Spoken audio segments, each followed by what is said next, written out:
Hello friends, स्वागत है आपका मेरे यूट्यूब चैनल हिंदी कानूनी जानकारी में। आज हम बात कर रहे हैं निर्वसीयती उत्तराधिकारी की।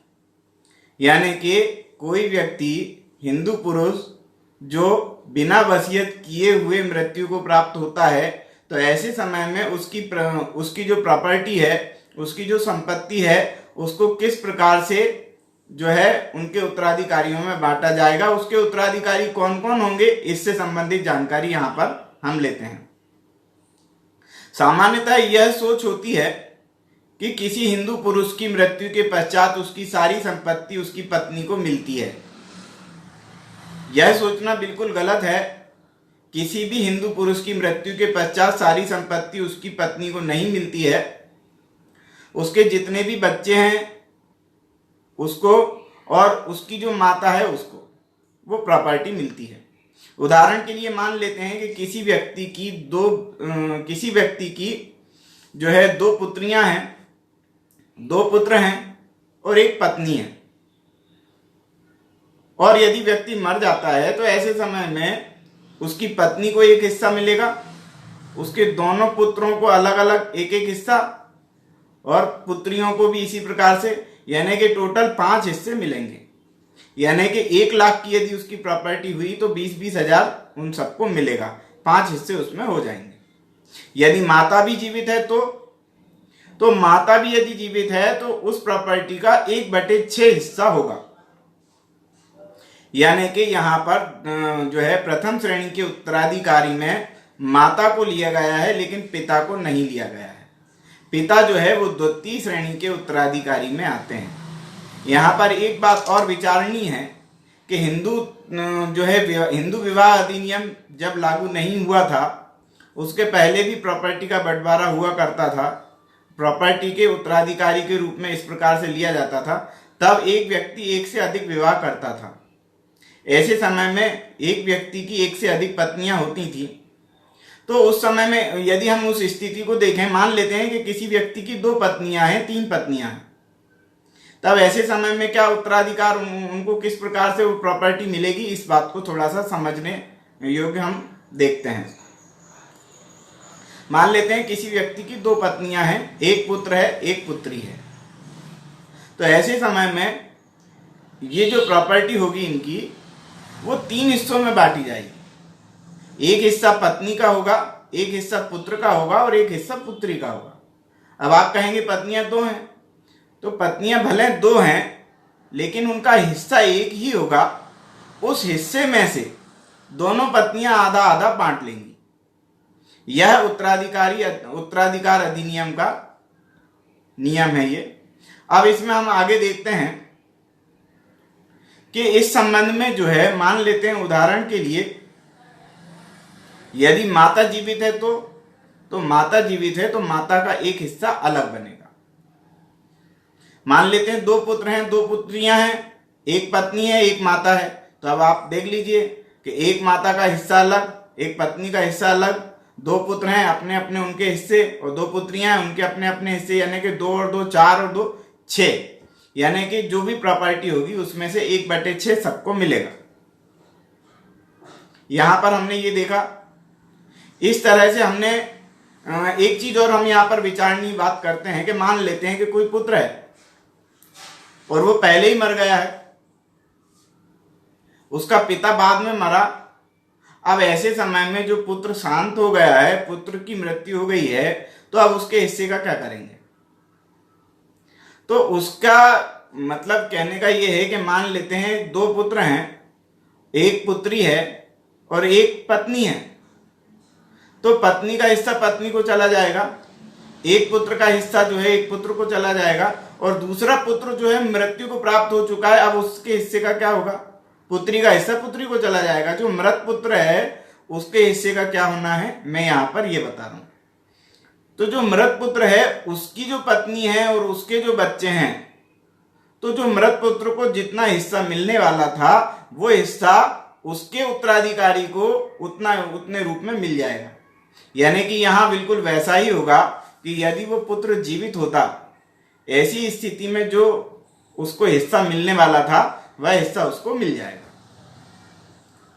इस प्रकार से हमने देखा कि प्रथम श्रेणी के उत्तराधिकारी में अब कौन कौन आते हैं। फिर यदि देखें तो पुत्र आता है, पुत्री, जितनी भी पुत्रियां हैं वो पुत्रियां, जितने भी पुत्र हैं वो पुत्र, मतलब टोटल संतान है, पत्नी और माता।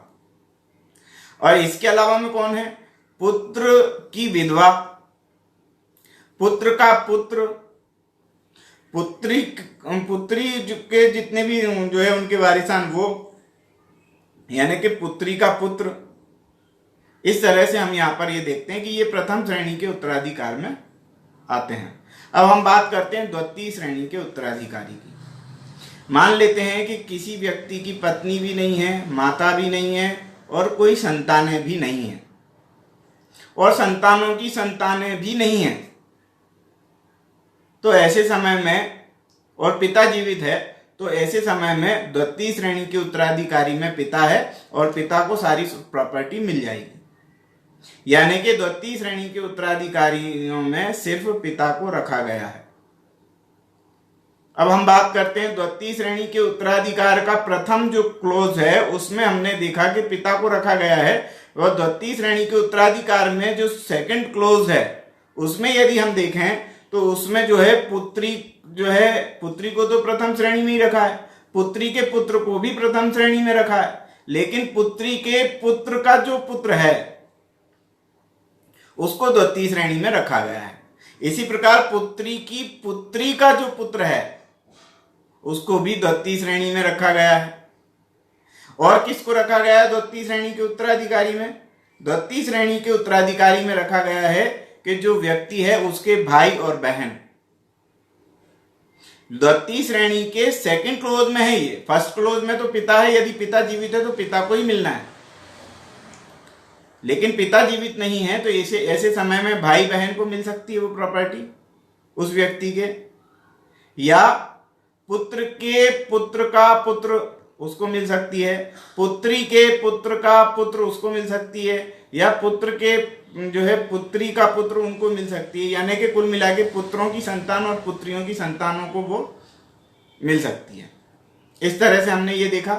इसके अलावा में यदि हम बात करें कि सेकंड श्रेणी के जो है तीसरे क्लोज में यदि हम बात करें तो उसमें किन किन को अधिकार होता है, उसमें जो है पुत्री का जो है, अब इस संबंध में हम बात करते हैं। ये तीसरा जो है इसमें जो भाई बहन है और भाई बहन के जो पुत्र पुत्रियां हैं उनको वो अधिकार मिलता है।